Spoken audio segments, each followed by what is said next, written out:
Pilihan hidup.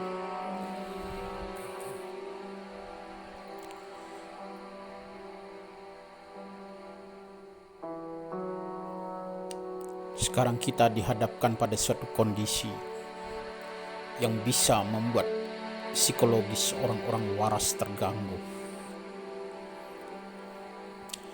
Semua begitu riuh dalam gegap gempita informasi. Semua orang boleh bicara. Semua orang ingin dikenal.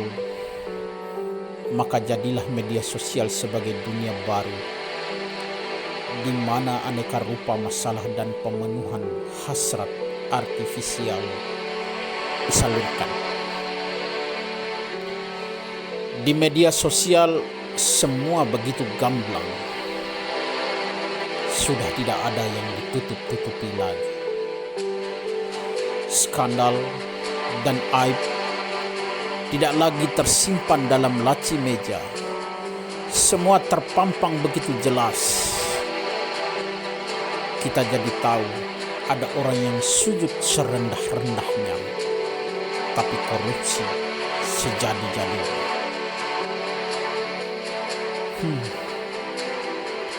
Ada ulama yang terus-terusan berdoa, dan ulama lain sibuk menuhankan diri. Para ayah dibuat pusing dengan biaya hidup, dan ibu-ibu yang cemas dengan dapur. Politisi yang bersilat lidah, tetangga yang acuh, dan orang-orang kaya yang berlomba memamerkan kekayaan. Barangkali keruwetan ini terjadi pada suatu kota, dan Anda melihatnya sambil duduk di atas gunung. Anda mengambil jarak dan mulai menganalisa. Ya, masyarakat dengan sistem sosialnya yang sedang bermasalah. Pada orang waras, berdiam diri terhadap kondisi ini bisa membuat sakit batin, tapi gerasa-gerusuk juga mengambil tindakan juga adalah sebuah kekonyolan. Bila Anda mau sedikit rendah hati dan jujur sudah sadar diri, dan Anda tahu kapasitas diri Anda, mungkin menulis puisi dan berkesenian secara umum butuh napas panjang, butuh batin yang kebal atas cemoohan, juga hati yang lapang menerima keadaan, karena di sana miskin keterkenalan.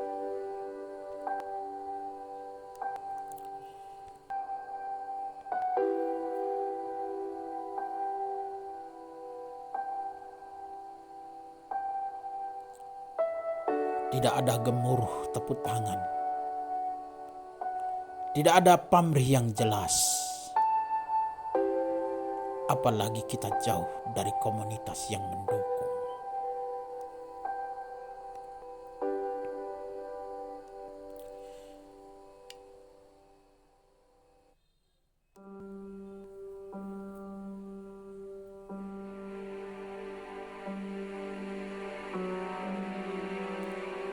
Di jalan ini, yaitu jalan menjadi seorang penulis ataupun menjadi seorang penyair,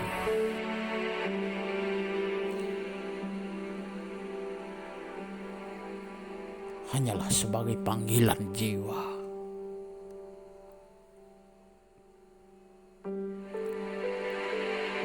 Di jalan ini tidak ada penghormatan.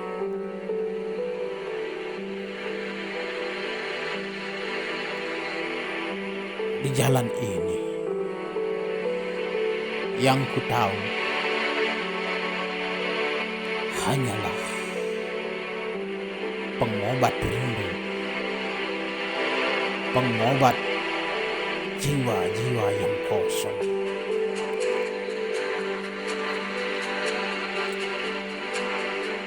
Yang ada hanyalah penghormatan bagi mereka yang menjadi pejalan yang sama.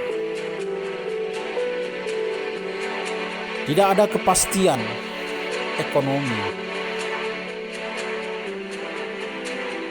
Kita ambil contoh. Di awal karirnya sebagai penulis, seorang Pramudia Anantathur sampai harus mengetuk pintu sastrawan Ajip Rosidi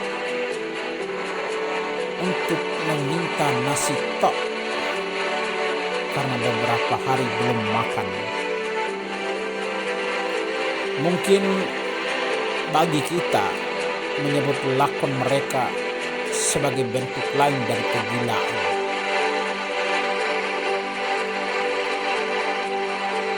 Kaya juga tidak.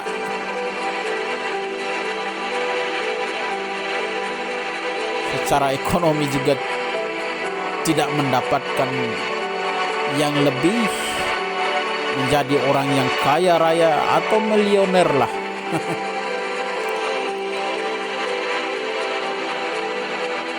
Mereka melelah-lelahkan diri pada sesuatu yang belum jelas.